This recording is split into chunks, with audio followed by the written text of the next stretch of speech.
Have you ever woken up and before your feet even hit the floor, you already felt finished, just completely done? It's a feeling that goes deeper than simple tiredness. It's a weariness of the soul, a quiet exhaustion that no amount of sleep can fix. It's not because you didn't sleep, it's because your mind is already at work, isn't it? It's already scanning for problems, a relentless, unpaid security guard patrolling a house that is perfectly safe. It's replaying that awkward conversation from yesterday, dissecting every word, every glance, every perceived slight.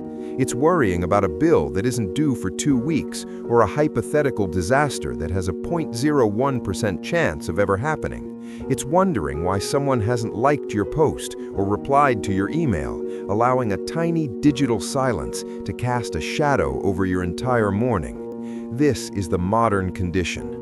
We are living in a world that is meticulously designed to keep you attached, to keep you tethered to 1,000 invisible strings. The apps, the news cycles, the demanding people around you, they all want a piece of your spirit, a slice of your attention, a drop of your emotional energy. And because you're a good person, because you're a driven person, you give it to them. You give and you give until there's nothing left for you but the hollow echo of your own exhaustion. You become a battery, constantly powering other people's dramas and the world's endless noise.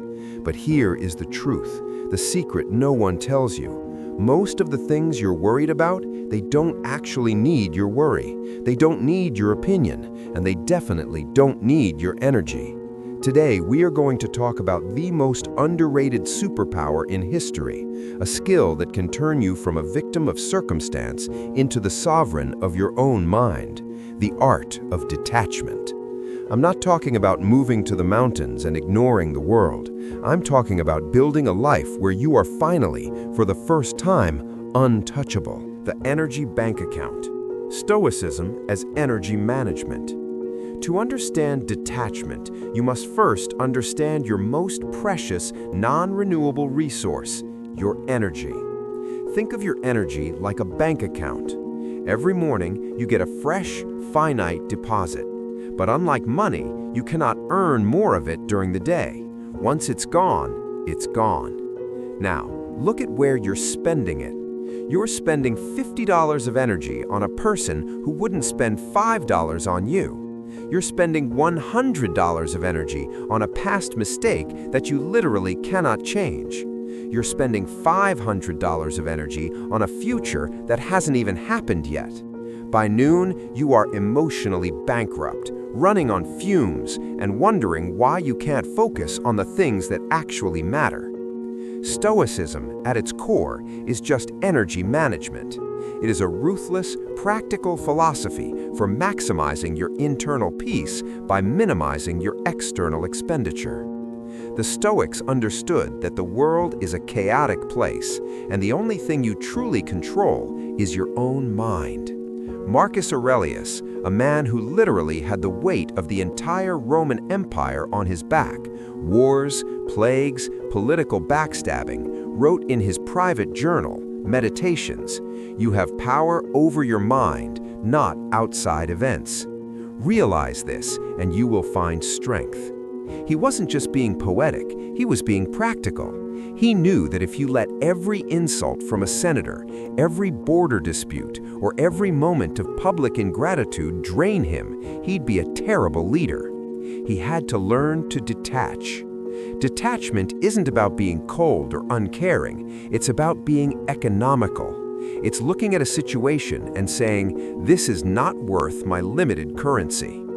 The first principle of Stoic energy management is the dichotomy of control, famously articulated by the slave-turned-philosopher Epictetus.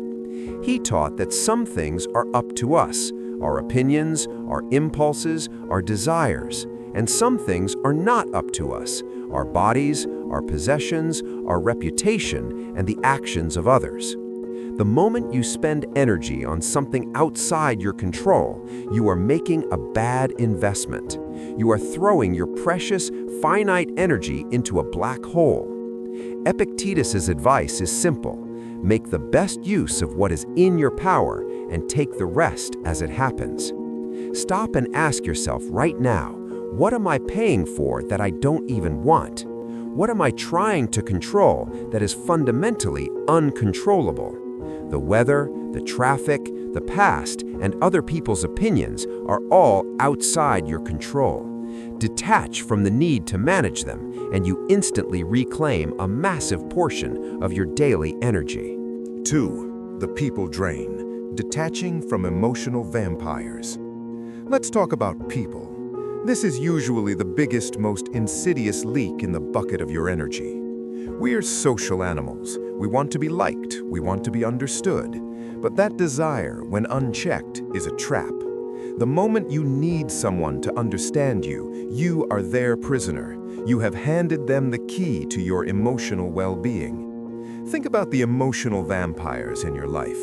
You know exactly who they are. They call you when they're in crisis, but they're nowhere to be found when you're winning. They vent for an hour, a relentless torrent of negativity, and when they hang up, they feel great. And you feel like you've been hit by a truck. You've absorbed their toxic waste, and now you have to spend your own energy cleaning up the mess. Why do you let them in?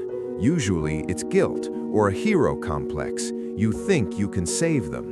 You believe your empathy is a tool for rescue. But here's the Stoic reality check. You are not responsible for the happiness of people who refuse to be happy. You cannot save someone who is actively choosing to drown. The philosopher Seneca, in his letters on friendship, warned against the wrong kind of company. He said, "Associate with those who will improve you." If a relationship consistently leaves you feeling smaller, heavier, or more anxious than when it started, it is a net drain on your life. Detaching from people doesn't mean you stop loving them. It means you stop carrying them. It means you set a boundary that says, "I can listen, but I will not drown with you." It is an act of self-preservation, which is a prerequisite for helping anyone else. Try this the next time someone tries to pull you into their chaos. Imagine there is a glass wall between you. You can see them, you can hear them, you can offer calm, rational advice, but their energy cannot touch you. You stay calm. You stay objective. You realize that their reaction is a reflection of their internal mess, not yours. When you stop reacting, you stop being a target.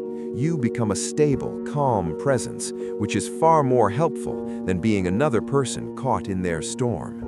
This is the difference between empathy and entanglement. Empathy is feeling with someone. Entanglement is feeling for them to the point of self-destruction. Choose empathy. Choose detachment. Number 3, the digital drain, aggressive ignorance in the attention economy. In 2026, we have a problem that Marcus Aurelius never had to deal with. We have the drain in our pockets 24/7. The internet is not a neutral tool. It is a giant machine built to keep you attached. It wants you angry. It wants you envious. It wants you engaged. Because an engaged person is a person who stays on the app, generating revenue for them. You wake up, and the first thing you do is look at a screen. Before you've even had a thought of your own, you've consumed 1,000 thoughts from strangers. You're comparing your behind-the-scenes reality to everyone else's highlight reel. This is a massive, silent drain on your soul. It's the comparison tax, and you pay it every time you scroll. You are constantly being pulled out of your own life and into the manufactured reality of others. Detachment here requires aggressive ignorance. You have to realize that you don't need to know what's happening every second. You don't need to know the latest scandal. You don't need to see what your high school rival had for lunch. Every notification is a tiny hook trying to pull you out of your own life, a digital vampire seeking a sip of your attention. The Stoics valued ataraxia, a state of serene calmness and tranquility.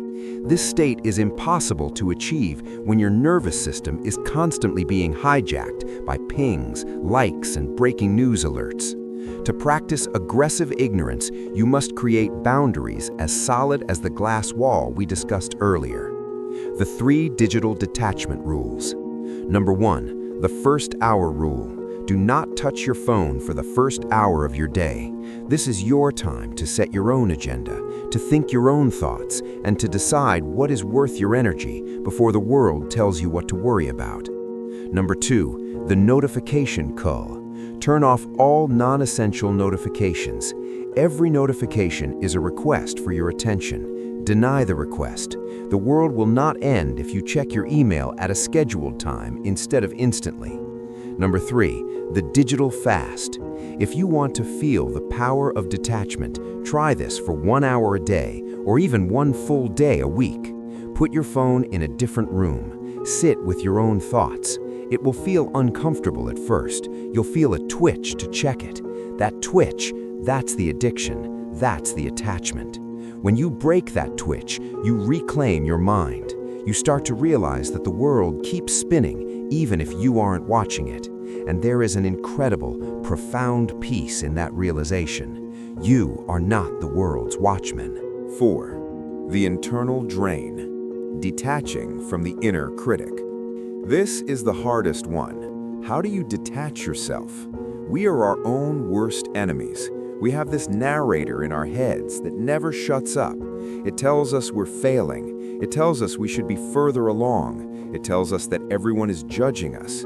It is a constant, low-grade hum of self-criticism that is the single greatest drain on your emotional bank account. Here is the secret, the profound realization that changes everything. You are not that voice. Think about it. If you can hear the voice, then who is the one listening? You are the listener. The voice is just noise. It's just a collection of old programming, childhood fears, and societal pressure. It is a faulty operating system running on outdated code. Stoic detachment means treating your thoughts like passengers in a car. You are the driver. The thoughts can sit in the back seat. They can talk, they can complain, they can tell you you're going the wrong way, but they do not get to touch the steering wheel. Your actions, your decisions, your focus, these are the steering wheel, and they belong to you, the driver. When a draining thought comes up, like, I'm gonna mess this up, or I'm not good enough, don't fight it. If you fight it, you're still attached to it. You're wrestling with a ghost. Instead, just label it. Say, I am having a thought that I'm going to mess this up. By adding those few words, I am having a thought, you create space, you detach. You realize that the thought isn't a fact. It's just a cloud passing through the sky of your mind. The sky doesn't care about the clouds, it just lets them pass. This practice is the ultimate application of the Stoic principle of prosoche, or attention. It is the constant, vigilant awareness of your own mind. By paying attention to the source of the drain, you gain the power to plug it. So how do we make this real?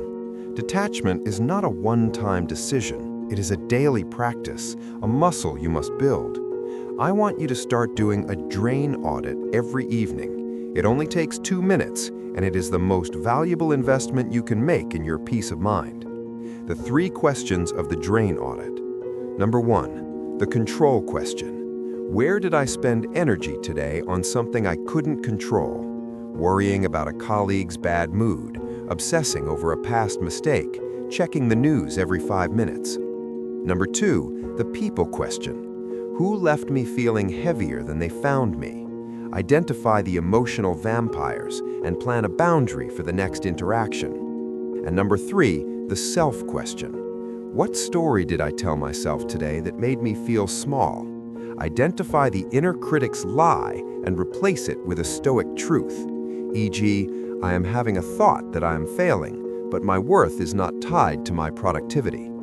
Don't judge yourself during this audit, just notice it. The more you notice the leaks, the easier they are to plug.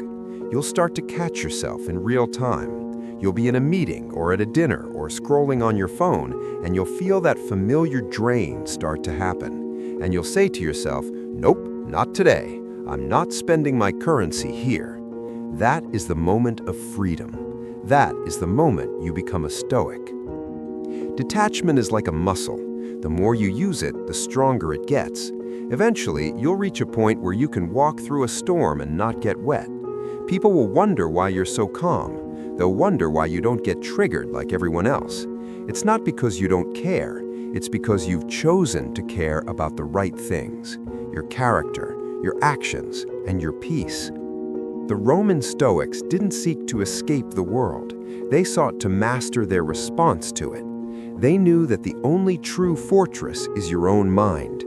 Build that fortress, reinforce those walls, and guard your energy with the vigilance of a king protecting his treasury. Listen, the truth is, you weren't born to be a battery for other people's drama. You were born to live a life of purpose, tranquility, and virtue. If it's draining you, it's not yours. You don't need a reason to walk away, and you don't need permission to be at peace. The weight you are carrying, the worry, the resentment, the need for approval is not a badge of honor. It is a self-imposed burden. Once you stop caring about things you can't change, once you stop paying the comparison tax, and once you stop letting the inner critic drive the car, you finally get your life back. So put the weight down. You've carried it long enough. The art of detachment is the art of self-possession. It is the quiet, powerful realization that your peace is non-negotiable. Reclaim your energy, reclaim your mind, reclaim your life. If you're done with the noise, if you're ready to build your fortress of tranquility, type "I am detaching" in the comments. Subscribe to stay in the circle, and I'll see you in the next one.